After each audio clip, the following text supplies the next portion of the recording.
So growing up, I didn't really like this type of khobz bread because, you know, it's filling, it has lots of flavor, and my parents introduced it around the time I hit puberty. You know, the time when I was eating everything, you know, the bread, the vegetables, the meat. I'm cleaning the plates. They're really worried for my siblings, you know, they want to make sure that they survive. It didn't work out.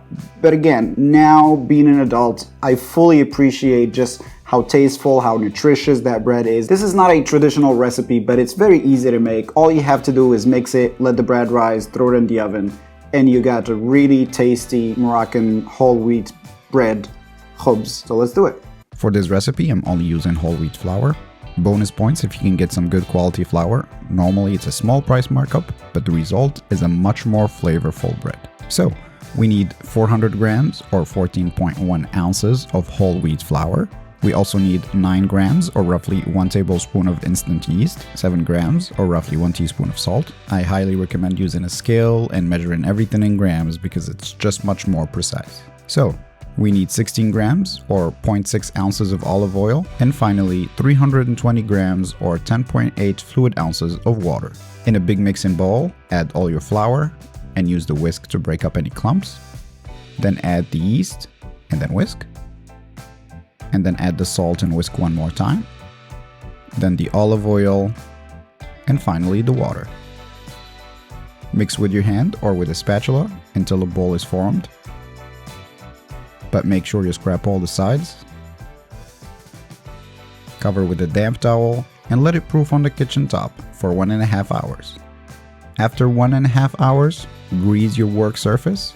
You will need some warm water and a scale. The dough is going to be a little bit sticky, so having your hands wet will make it a lot easier to handle. Fold your dough into a bowl and then weight it, and then divvy it up into 4 equal pieces.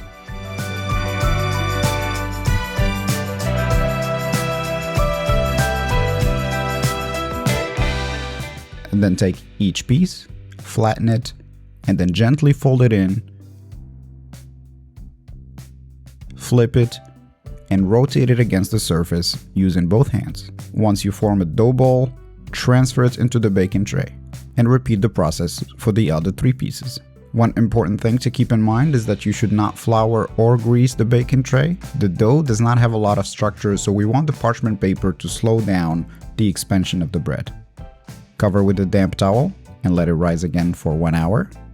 Preheat your oven to 180 Celsius or 360 Fahrenheit, top and bottom heat with no fan, and leave an empty bowl or tray at the bottom while it's preheating. After 1 hour, this is what the dough should look like before it goes to the oven. Obviously your kitchen might be warmer or colder than mine, so adjust appropriately.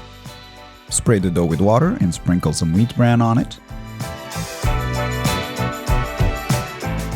Set your tray in the middle of the oven and bake for 35 to 39 minutes. Make sure to spray the inside of the oven also, and add boiling hot water to the tray at the bottom and immediately close the door. For the first 15 minutes of the baking process, spray water inside the oven every 3 minutes. This will keep the surface of the dough cold and will allow the bread to rise.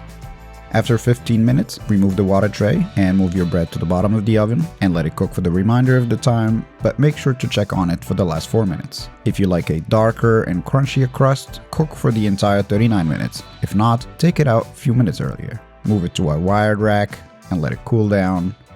The crust has a nice crunch to it.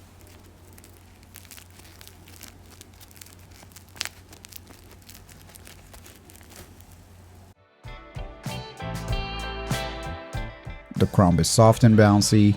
It's a nutritious bread with a lot of flavor. Serve it while it's still warm and enjoy. That was it for me today. Thank you for watching. I hope you make this at home. It's quite easy. It's quite simple. I'll leave you all the ingredients right below this video. And if you have any questions, just leave them in the comment section. I'll be more than happy to help. And I'll see you next time. Take care.